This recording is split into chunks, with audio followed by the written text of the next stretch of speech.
12소선지서 12권 중에서 지난 시간까지 6권을 공부하고 오늘은 일곱 번째 선지자와 그 선지자가 기록한 선지서를 공부합니다. 일곱 번째 나훔, 여덟 번째 하박국, 그리고 아홉 번째 스바냐, 이렇게 오늘 세 선지자를 우리가 공부하도록 하겠습니다. 성경에 언급한 선지자에 관해서 주보의 여러 각도에서 소개를 하고 있습니다. 지난주만 해도 선지자와 제사장의 구별도 설명해 보았고, 그 다음에 메시지를 통해서 선지자를 구별도 해 보았습니다. 그리고 하나님께서 들어 쓰시는 선지자가 어느 시대 어디에서 어떻게 사용하셨는지도 설명해 보았고, 오늘 또 주보에 두 면에 그와 같은 유사한 말씀을 또 소개했습니다. 각 선지자의 핵심 메시지, 선지자마다 메시지의 강조점이 무엇인지를 제가 주보에 올렸고, 그 다음에 구약 성서의 모든 선지자에 관해서도 주보에다가 올렸습니다. 이 말씀들은 설교와 더불어 함께 읽으시면 우리에게 큰 유익이 될 줄 알고 매 해마다 이런 관련된 말씀을 소개하고 있습니다. 오늘 말씀만 해도 구약 성경에 39권을 또 아주 간략하게 분류를 해 놓았지요. 창세기부터서 에스더까지라고 하면은 창세기, 출애굽기, 레위기, 민수기, 신명기, 모세오경이지요. 그 다음에 여호수아부터 사사기, 룻기, 사무엘 상하, 열왕기 상하, 역대 상하, 에스라, 느헤미야, 에스더, 역사가 12권이죠. 거기까지는 히브리 민족의 흥망을 기록해 놓은 말씀이다. 역시 핵심에 관한 말씀이죠. 이렇게 소개했고, 욥기, 시편, 잠언, 전도, 아가, 이 시가서는 히브리 민족의 황금기에 기록된 말씀이다. 그리고 이제 선지서, 대선지서, 이사야부터서 소선지서, 말라키까지 이 선지서는 히브리 민족의 망할 때에 기록된 말씀이다. 또 이렇게도 분류를 해 보았습니다. 여러 각도에서 성경을 가까이서 놓고 영의 양식으로 우리가 하루에 세 끼 식사를 하듯이 우리 영적으로 하루에 세 끼 음식을 먹는 것처럼 우리가 신구약 성경을 가까이 놓고 묵상하기 위해서 이렇게 시간만 있으면 말씀을 드리지요. 성경을 읽을 때에 선지자가 누구인지 전혀 기억하지 못하면 이해하기가 어렵지 않겠습니까? 그래서 선지자가 누구며 어떻게 활동했는지, 어느 시대에 활동했는지 이런 것을 지금 우리가 신경 써서 소개하고 있습니다. 자, 선지자를 시대적으로 분류하게 되면은 13명의 선지자는 히브리 민족이 멸망할 때에 활동을 한 선지자들이고, 나머지 3명은 복구할 때에, 다시 말씀드리면 포로에서 귀환에 와가지고 예루살렘 성전을 재건하고 성벽을 복구할 때에 활동했던 선지자다. 이렇게 또 분류도 해 봅니다. 이스라엘 민족의 그 역사를 보게 되면은 남북으로 나눠져 가지고 북쪽은 이스라엘, 남쪽은 유다 해서 지금의 우리 한국처럼 두 나라가 공존하고 있었지요. 그래서 북쪽은 이스라엘, 남쪽은 유다 이렇게 호칭하게 되는데, 주전 734년부터 주님이 오시기 전 734년부터 721년에 북쪽 이스라엘이 몰락하게 됐지요. 이때 활동을 했던 선지자가 요엘, 요나, 아모스, 호세야, 이사야, 미가와 같은 선지자들이 활동을 했습니다. 그 다음에 남쪽 유다는 그 후에 주전 606년부터 586년까지 그 시대에 몰락하게 됐는데, 그때 활동했던 선지자가 예레미야, 눈물의 선지자, 에스겔, 다니엘, 오바댜, 나훔, 하박국, 스바냐, 학개, 이와 같은 분들이 그 시대에 활동을 했습니다. 자, 그리고 이 민족의 복구는 주전 536년에서 444년에 회복이 되지요.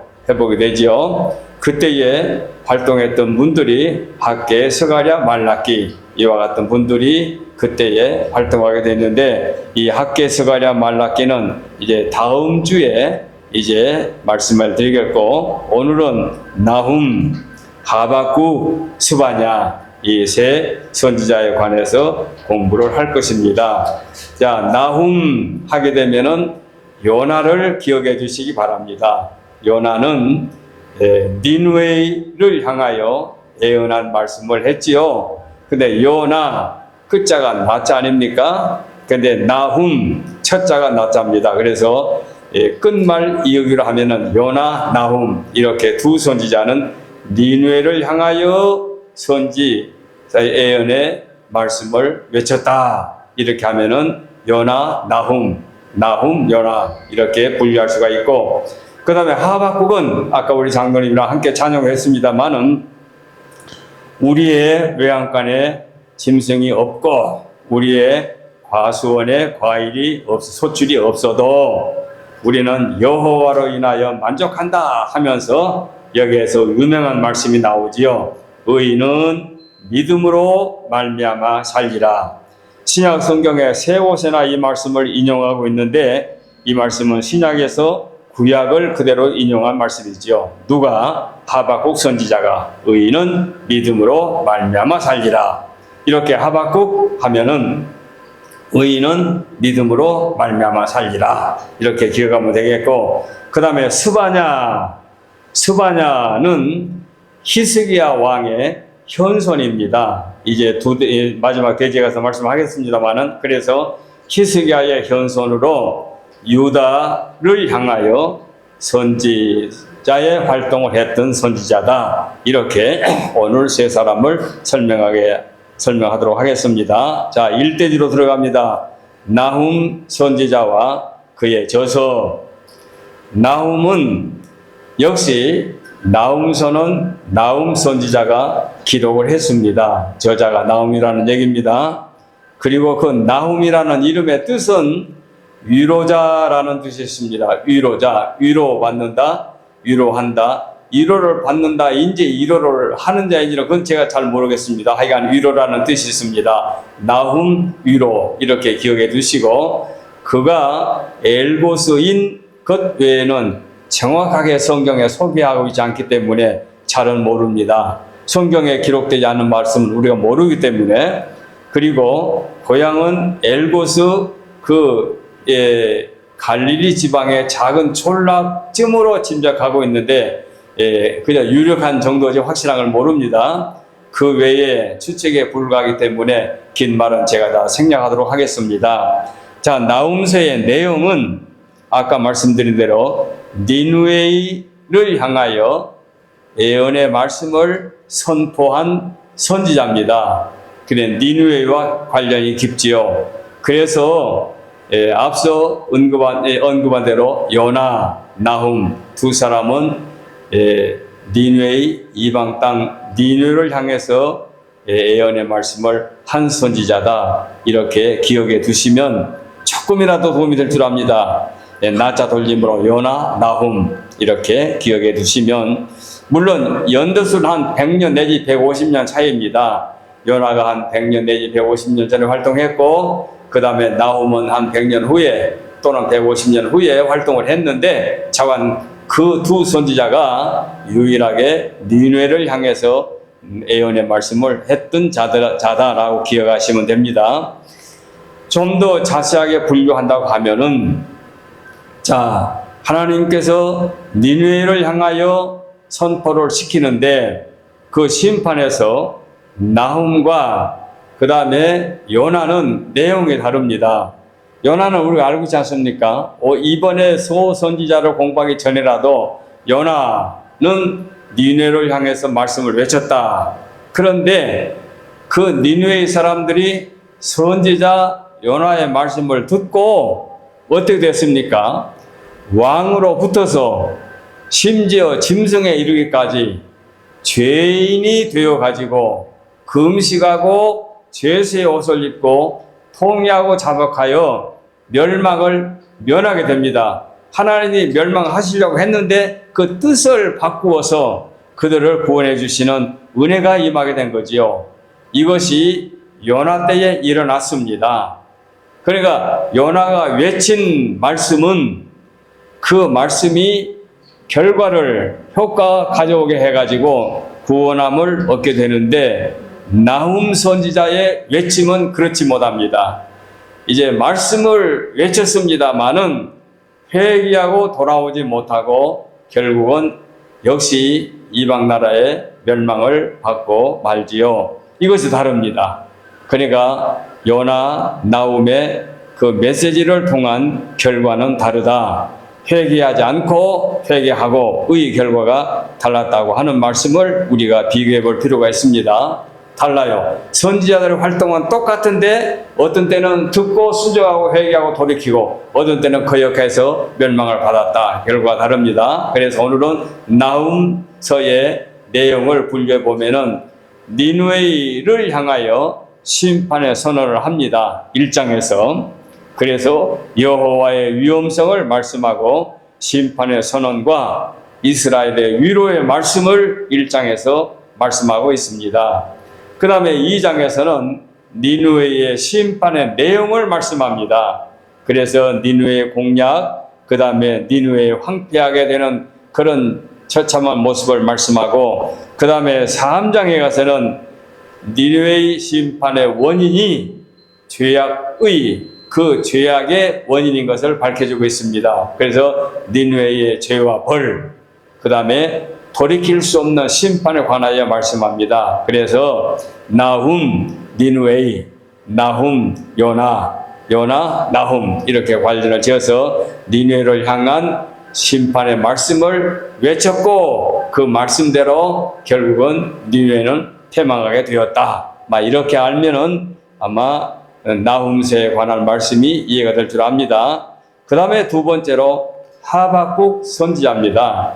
제가 어렸을 때에 하박국 하는 말을 우리 고향에서 시골에서는 시골 사람들이 욕도 잘하고 구수한 말도 잘하는데 하박국 하는 말 하니까 호박국 이렇게 반박하는 말을 듣는 사람도 있는데 호박국은 없잖아요. 호박죽은 있지만 하여간 우리 한국인들에게 참 그 성격이 고약한 부분이 많아요. 그래서 지금도 어렸을 때 들은 말을 갖고 지금도 하박국 선지자면은 그때 그 어렸을 때 호박국 하는 말이 머릿속에 지금도 남아있어요.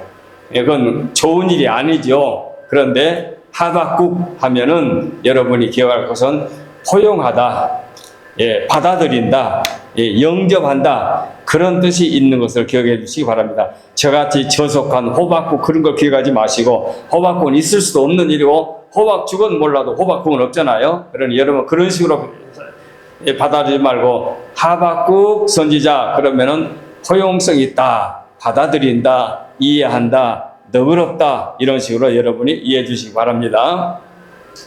자, 우리 일반 그리스도인들이 기억하고 있는 하박국서는 불의한 자들이 왜 득세할까? 악을 행하는 자들이 왜 잘 살까? 그리고 의롭게 살고 경건하게 살려는 사람이 왜 힘들까? 이 문제가 이 하박국서의 핵심입니다. 그래서 다른 선지자들은 하나님께서 메시지를 주시면 그 메시지를 받아서 백성들에게 선포하는 걸로 끝나는데 이 하박국 선지자는 그게 아니에요. 자기 나름대로 하나님께 질문을 해요. 그리고 하나님께로부터 답을 받으려고 그래요. 이것이 좀 또 특징이 있습니다. 그래서 어떠한 상황 속에서 악은 멸망을 받고 의인은 보호를 받아야 될 터인데, 의인은 고통을 당하고 힘들고 어렵고 신음하고 있는데 악인들은 잘 살고 번영하게 되는데 어찌된 일이냐 하는 겁니다. 이건 아마 하박국 선지자뿐만 아니라 이 땅에 살아가는 모든 사람들의 마음속에 그 질문은 남아있을 겁니다. 왜 내 주변에 악인들은 잘 사느냐? 그리고 의롭게 살려고 왜 가난하냐? 또 가정에서 옛날에는 첩의 자식들은 공부를 잘하는데 왜 번째의 자식들은 지질이 공부를 못하냐? 이런 식으로 많이 사람들이 의의를 품잖아요. 바로 이것이 하박국 선지자의 질문입니다. 예, 하박국 선지자가 바로 그거죠. 그래서 하나님 앞에 따지듯 묻습니다. 하나님, 왜 악인들이 번영합니까? 왜 악인들이 잘 삽니까? 왜 불의한 자들이 징벌을 받아야 할 때인데 징벌은 의인들이 받고 왜 악인들을 잘 삽니까? 이런 모순이 어디에 있습니까? 하고 따지듯 머릿속에 생각하고 있기 때문에 하박국 선지자 때는 구약의 아마 도마라고까지 우리가 생각하게 됩니다. 근데 문제는 우리가 코앞에 눈앞에 보이는 것으로 보면 그런 질문이 나오지만 먼 시야, 먼 역사를 놓고 보면 결단코 그렇지가 않습니다. 그리고 이 땅에서는 악인이 번성하고 잘 살다가 죽을 수도 있지만 영원한 하나님의 나라에서는 결단코 용납되지 않습니다. 하나님은 공의로우신 하나님, 정의로우신 하나님, 그리고 하나님은 참되신 하나님이기 때문에 결단코 속아 넘어가는 존재가 아니지요. 선과 악이 존재하고 있는 이 땅에서는 불의한 자가 흥왕할 수 있습니다. 내 주변에서도 교활하고 욕심 많고 참게 많은, 심지어 성직자의 세계에서도 목사가 목사에게 상처를 주는 경우가 흔히 있습니다. 이건 이 땅에서 우리가 살고 있는 이 땅에서는 있을 수 있는 일이지만 이게 하나님 앞에서는 용납할 수가 없는 거지요. 그래서 요즘에 인터넷 보게 되면은 그 훌륭한 이름 있는 목사님들이 왜 목사들이 오래 시간이 끌게 되면 타락하는가 하는 글도 나오더라고요. 그렇지요. 이 땅에서는 그렇습니다. 육을 갖고 사는 사람들은 이 땅에서 혼재되어 있는 선과 악, 악과 선의 세계에서 악이 번성하고 번영하게 되어지는 것처럼 보일 때가 있고, 의롭게 살려가고 경건하게 살려가고 선하게 살려는 사람은 고통을 당하는 경우, 손해보는 경우, 억울한 경우가 참 많지요. 그러나 공의로우신 하나님은 결단코 그렇게 하지 않습니다. 요한계시록 20장에 있는 말씀 보게 되면은 공의로우신 하나님께서 최후 심판날 의인과 불의한 자를 나누사 그가 행한 대로 심판하심으로 불의한 자들을 완전하게 멸하실 것을 약속해 주고 있습니다. 그래서 지금 당장에는 선인이 의롭게 사는 자가 피해를 입고 악하게 사는 사람이 잘 산 것처럼 보이나 이거 부러울 것도 없고, 그리고 그 사람들이 영원히 존재하지 않는다는 얘기를 우리는 여기서 확실하게 짚고 넘어가야 하겠습니다. 그래서 하나님께서는 의인만을 향해서 이 땅에서 역사하시는 것이 아니라 선인과 악인과 선인을 함께 하나님은 당신의 피조물이기 때문에 함께 역사하십니다. 그래서 의인들이 농사하는 농토에나 악인들이 농사하는 농토에나 똑같이 비를 내리시고 곡식을 자라게 하는 거지, 의인의 농토는 곡식이 잘 되고 악인의 농토에는 곡식이 자라지 않는 그런 하나님 아니라는 얘기지요. 그래서 하나님은 어떤 경우에서도 공의로우신 하나님이기 때문에 흔들림이 없어야 되겠지요. 이것을 하박국 선지자는 질문하고 해답을 얻습니다.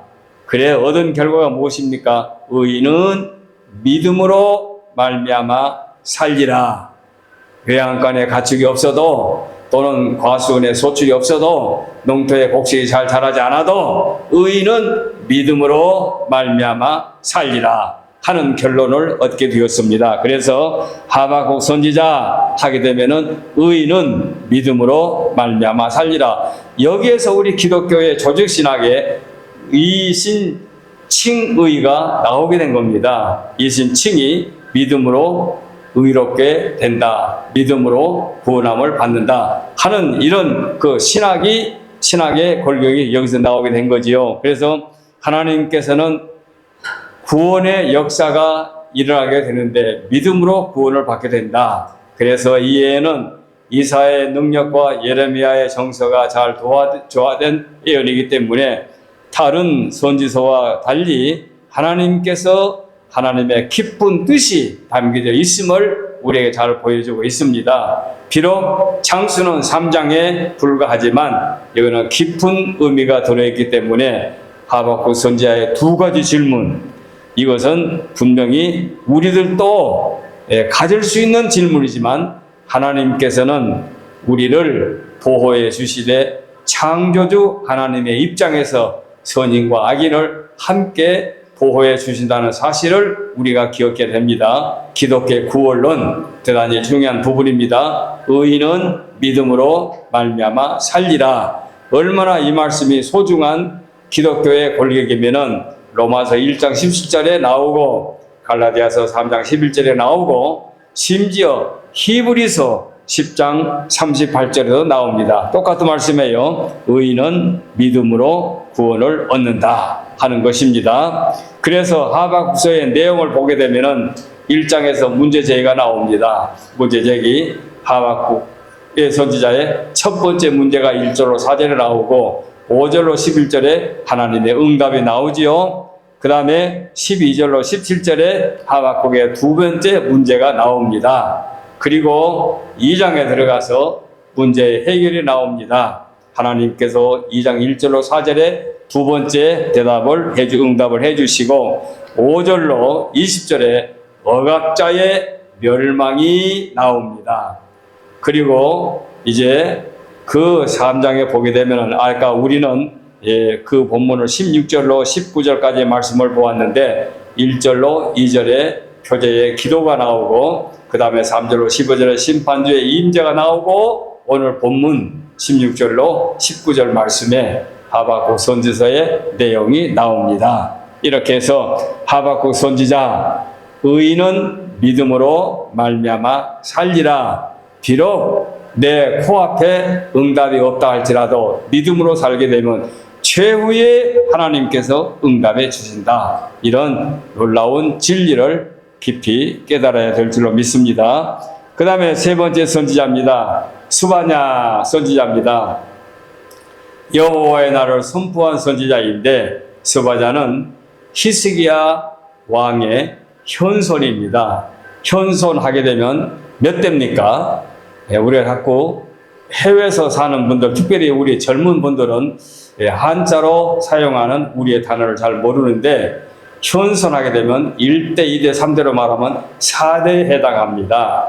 나, 아버지가 1대, 할아버지가 2대, 정조 할아버지가 3대, 그 다음에 우리는 그냥 고조 할아버지 그러지요. 높을 고자에서 고조 할아버지인데 그 고조 할아버지가 현조입니다. 현조. 그래서 네 번째, 다섯 번째, 그래서 5대 붙어서는 한문으로 물론 단어가 있습니다는 5대 조상, 6대 조상 이렇게 나오지요. 이것을 우리가 생각해 볼 때에 이 스바냐는 히스기야 왕의 현손이다. 이렇게 우리가 기억하게 되면은 도움이 될 줄 압니다. 현손이라는 단어가 우리만 이제 중년이기 때문에 긴 말씀을 할 필요가 없겠지만 하여간 1대, 2대, 3대로 따지면 4대에 해당한다. 물론 이것도 나 1대, 아버지 2대, 할아버지 3대, 정조 할아버지 4대, 그러면 또 현조라는 게 5대가 돼버려요. 근데 그게 그렇게 계산하지 않고 나에게서 아버지를 1대로 치게 되면은 4대에 해당한다. 이렇게 우리가 이해하게 됩니다. 그러니까 그 1대, 2대, 3대의 그 기준을 어디서부터 출발하느냐가 문제지요. 0, 1, 2, 3, 4 그냥 1로부터 출발하는 그런 경우가 있겠지요. 그래서 이런 말씀이 에스라서에 보면 나와요. 에스라서 7장에 있는 말씀을 보게 되면은 에스라가 참 위대한 분 아닙니까?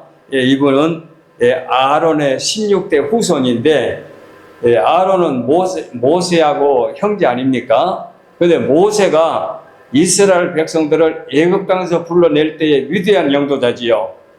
근데 에스라는 포로에서 돌아갈 때 또 위대한 영도자입니다. 그러니까 에스라는 보통 신자들이 많이 기억을 못하는 경우도 있는데 에스라는 모세의 버금가는 이스라엘의 지도자 중에 한 사람이다. 이렇게 아시면 참 유익이 될 줄 압니다. 그래서 그 에스라서 7장에 있는 말씀 보게 되면은 현손이라는 말이 나와요.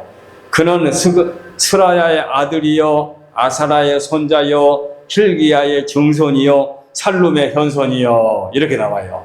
살룸의 현손이요. 그 다음에 이제 4대부터는 4대는 사독의 5대요. 그 다음에 6대는 아이두의 6대요. 그 다음에 7대, 8대, 9대 이렇게 쭉 나가다가 맨 마지막에 보게 되면 대제사장 아론의 16대 손이다. 이렇게 나와요. 이것은 이제 참고로 말씀을 드린 건데, 그래서 현손이라는 말이 4대에 해당한다. 이렇게 말씀을 한 번 더 설명해 드립니다. 그래서 스바냐서의 내용은 심판 그리고 구원에 관한 말씀을 하고 있습니다.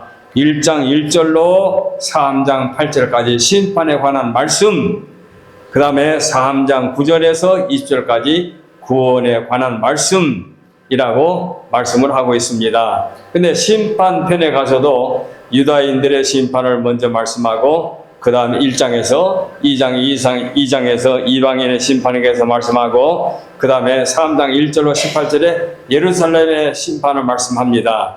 그 다음에 이제 구원편에 가서도 구원은 이제 언급하는데, 이방인의 구원을 3장 9절로 10절에 말씀하고 있고, 이스라엘 구원을 3장 11절로 20절에 말씀하고 있습니다. 이렇게 해서 모든 선지서의 활동과 선지자의 말씀들을 우리가 함께 정리해 보았습니다.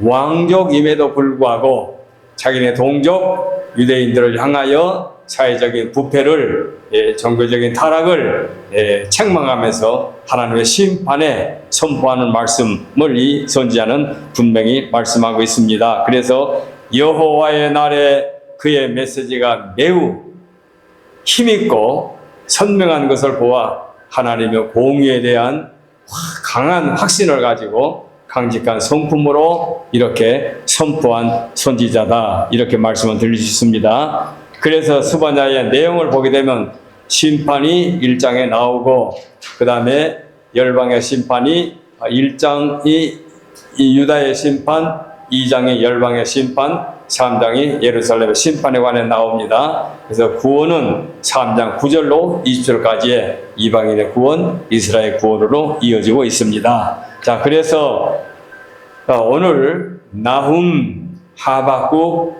스바냐 이렇게 세 사람 선지자를 공부했고, 그 다음에 나훔은 아까 말씀대로 요나와 같이 니느를 향하여, 하박국은 믿음으로 말미암아 살리라. 스바냐는 히스기야의 현손으로 왕가의 출신이지만 유다를 향해서 두려움 없이 강한 돈으로 하나님의 말씀을 증거한 선지자다. 이렇게 말씀을 드립니다. 이제 12선지자 가운데 9명을 공부했는데요. 이제 뒤에 세 선지자는 쉽습니다. 왜 쉬운 거니? 포로에서 돌아와가지고 활동했기 때문에 학계, 스가랴, 말라기는 위에 9명과는 전혀 다릅니다. 시대가 다르기 때문에 달라요. 그래서 학계, 스가랴, 말라기 이제 이렇게 해서 3명을 마저 공부하게 되면은 12선지자를 다 공부하게 됩니다. 호세야, 요엘, 아모스, 오바댜, 요나, 미가, 그 다음에 나훔, 하박국, 스바냐, 이제 나머지 학계, 스가랴, 말라기 이렇게 해서 12소 선지서를 공부하게 됩니다. 이제 이렇게 되면 구약을 마감하게 되고, 이제 그 다음 주에는 이제 신약으로 넘어가게 될 것입니다. 여기까지 오늘 말씀을 드립니다. 기도하겠습니다.